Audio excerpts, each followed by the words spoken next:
Window tints and films can be removed in just a few simple steps. Here's how.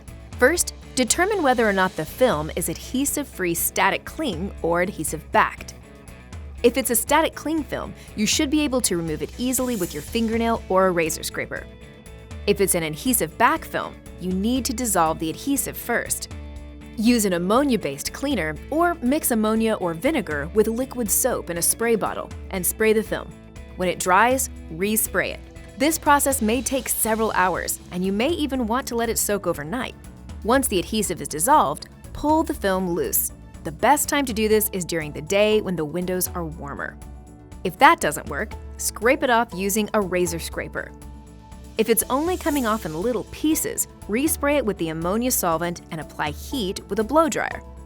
Soak up excess solution with paper towels to protect the base of your window and the floor.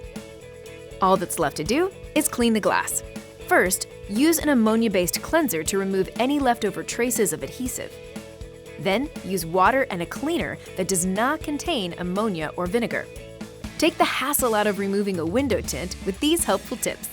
And thank you for shopping at the Home Depot.